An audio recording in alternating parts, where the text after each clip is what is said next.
Okay, I'm not sure if this is the right setup for this video, but I actually don't mind.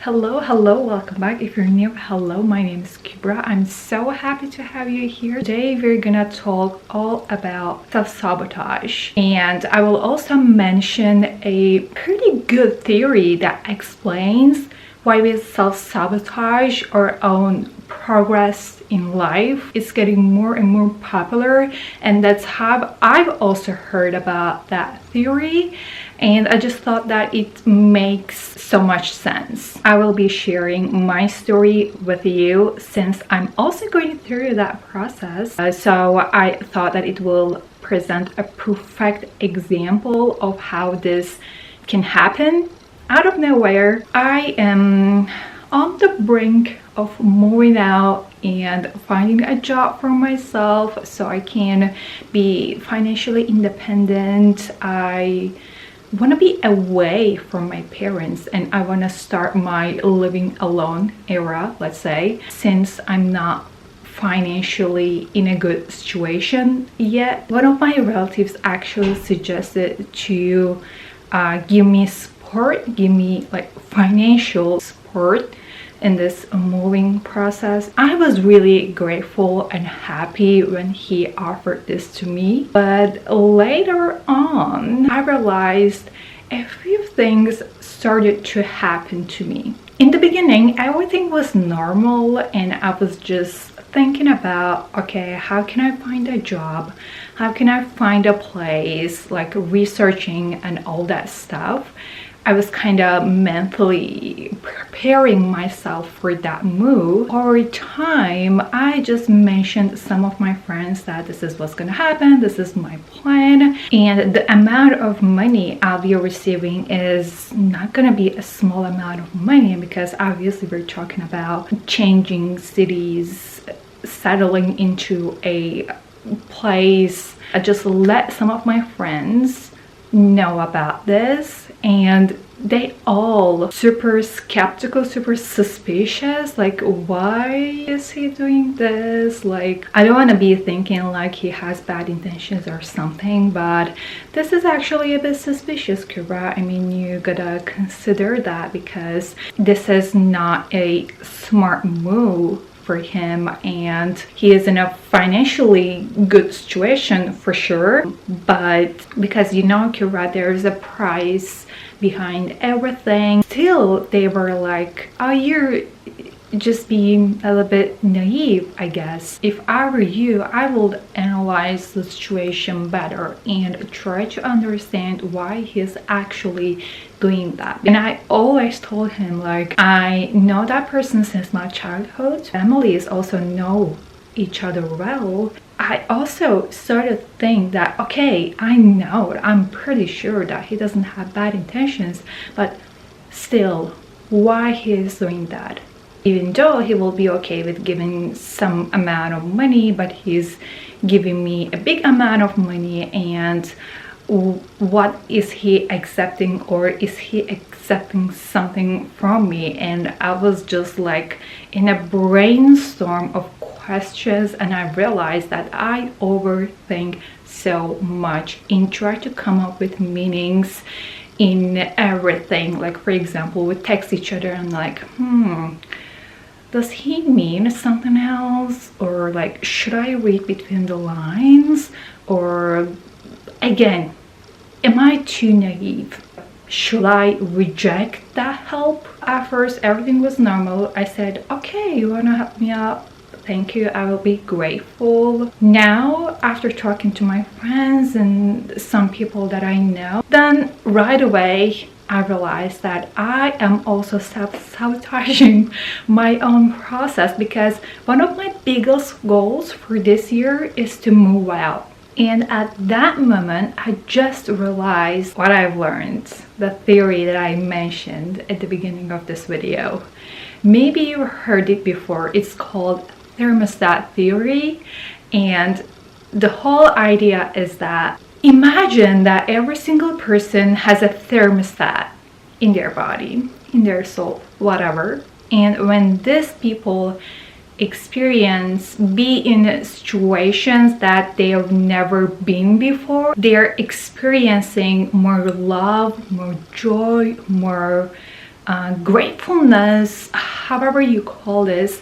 Like when they experience more positive emotions than usual, than they're used to, their thermostat gives a signal and says, you shouldn't be that happy.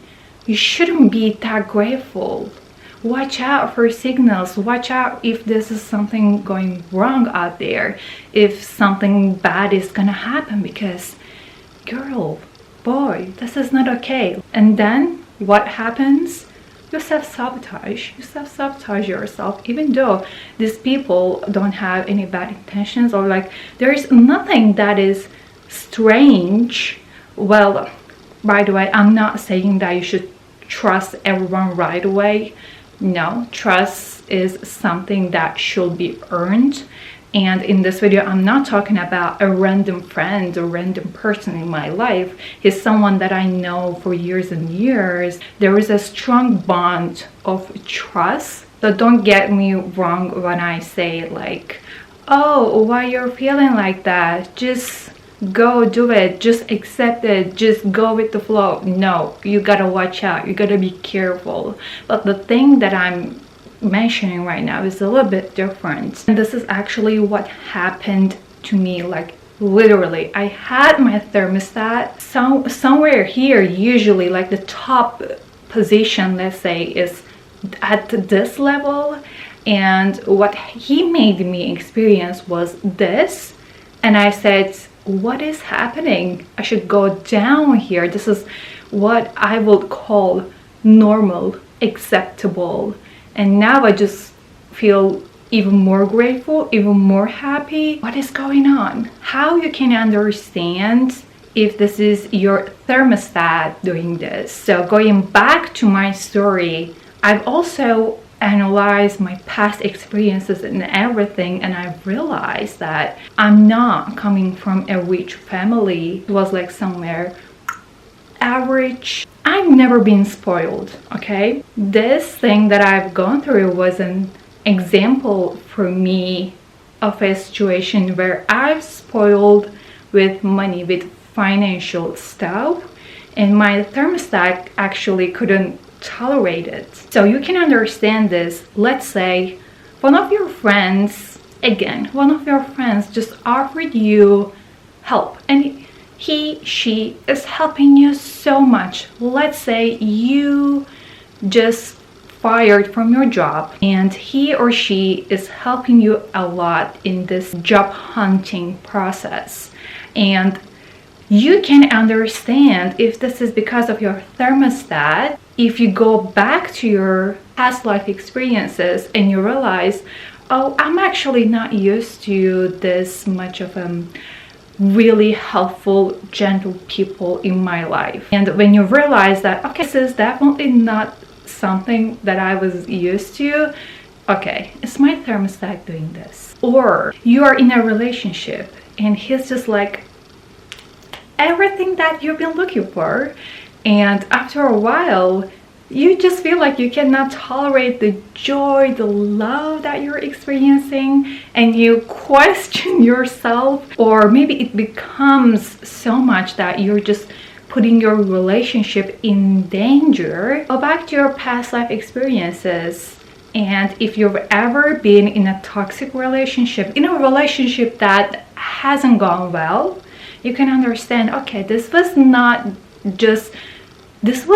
something that I was used to. That's why I'm experiencing this right now. That's why I'm thinking too much. That's why I'm analyzing too much. The only thing that I need to do is now adjusting my levels, adjusting my thermostat to this level of joy, love, compassion. The theory itself may seem simple or like super obvious, but it magically helps you so much. It magically helps you so much because now you know the reason.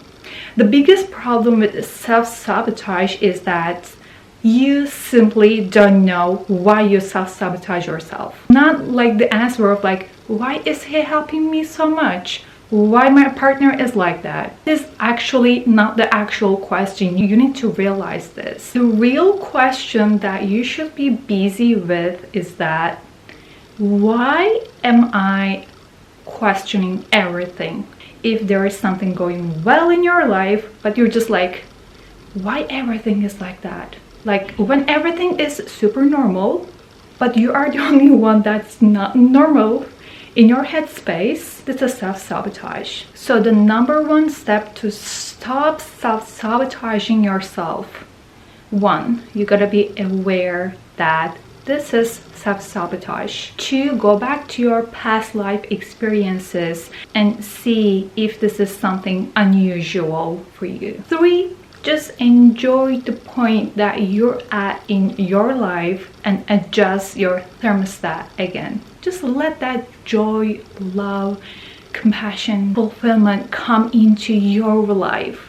Make yourself believe that you deserve it. For people that are experiencing self-sabotage, this is the biggest problem. They do not see themselves as they are deserving that, because they were just like so used to being less, experiencing less, earning less, having less. And as long as you are willing to adjust your thermostat, now you were experiencing this much joy and now it's going to be this much. And when you experience it again, this much of joy, you're going to feel that self-sabotage hits again. But that time you know what to do. You adjust your thermostat once again, and guys, this is basically how you deal with this self-sabotage problem. Now I really feel like I've been wanting to talk about this since I experienced it like for a while now, and I'm just so happy that I got to mention this one also. Let me know if you want to see more videos like this, and if you need help about some other topics, because you know that personal development never ends, and we just want to hear from other people. We just need advice time to time. So I love you all and see you in the next one. Bye. Terrible things started happening when you walked away, so that's why I stay right here. Cause when all of my dreams seem so out of reach, you're crystal clear. You don't